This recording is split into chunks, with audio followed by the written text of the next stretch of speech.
ازيكم عاملين ايه؟ يا رب تكونوا بخير. كل لعيبه الكوره وكل الناس اللي بيلعبوا كوره ان شاء الله نشوفكم في اكبر واحسن الانديه. معاكم اسلام مصطفى في فيديو جديد. النهارده ان شاء الله هنتكلم عن اختبارات نادي تيم اف سي اللي اتكلمنا عليه قبل كده، وكان عامل اختبارات في المنيا.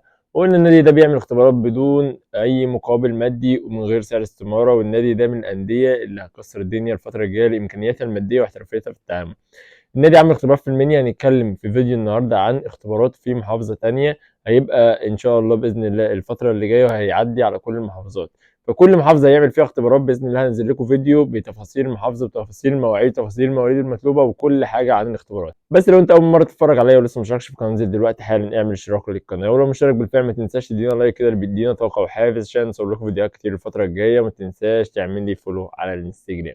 ومن غير كتير يلا بينا نبتدي الفيديو، يلا بينا.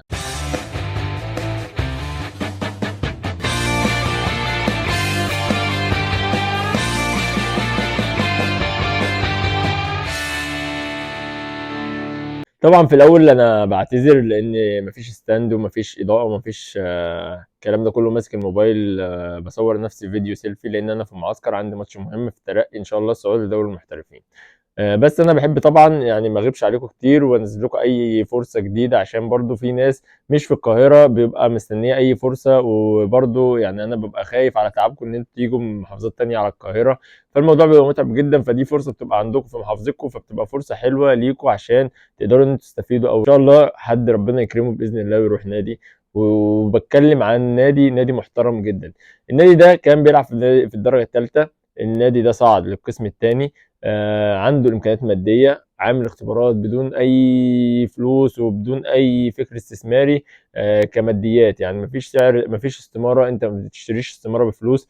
ما بتدفعش مقابل مادي، مش بعد ما تنجح بيقول لك هات مقابل مادي. وده من الحاجات المهمه جدا اللي بيدل على قد ايه النادي ده محترم، والنادي ده عايز مواهب وعايز يعمل قطاع ناشئين محترم. والفكره كمان الميزه ان النادي تيم اف سي ما عندوش قطاع ناشئين، فحابب ان هو ياسس قطاع ناشئين، فهيحتاج مواهب كتير. فميزه ليك لو انت لعيب كويس تقدر ان انت تروح، لو انت موهبه كويسه هتلاقي نفسك في الاختيارات باذن الله الانضمام لقطاع الناشئين بنادي تيم اف سي. نادي تيم اف سي عامل اختبارات باذن الله يوم 5/5 يوم الجمعه. يوم 5/5 الساعه 9 صباحا في محافظه الدقهليه في مدينه ميت غمر في استاد ميت غمر. بنقول تاني يوم 5/5 يوم جمعه في الدقهليه في مدينه ميت غمر في استاد ميت غمر. ده بالنسبه لتفاصيل الاختبارات. المواليد المطلوبه من اول 2014 لحد 2008 وعليهم 2006. من اول 2014 لحد 2008 وفوقيهم 2006. لو انت لعيب كويس روح، فرصه كويسه قوي. النادي ده السنه الجايه يبقى في حته تانية. النادي ده فيه مستثمرين عندهم امكانيات ماديه، وكمان في احترافيه في التعامل. يعني كل اللي لعب في النادي ده على مستوى الفريق الاول بيشكر في النادي وفي التزامه وفي قد ايه هو في احترافيه في التعامل.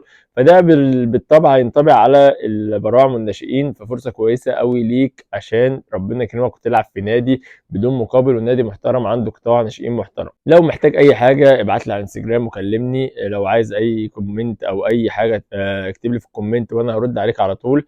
وبكده نكون خلصنا الفيديو النهارده. رب تكونوا استفدتوا. باذن الله الفتره الجايه اقول لكم بقيه المحافظات واقول لكم على بقيه الاختبارات. عشان كده لو انت مش مشترك في القناه اشترك عشان ما يفوتكش اي فرصه او اي اختبارات جديده. يا رب تكونوا استفدتوا. كان معاكم اسلام مصطفى، واستنوني فيديو جديد ان شاء الله من قناه يوميات لعب كره القدم. والسلام عليكم.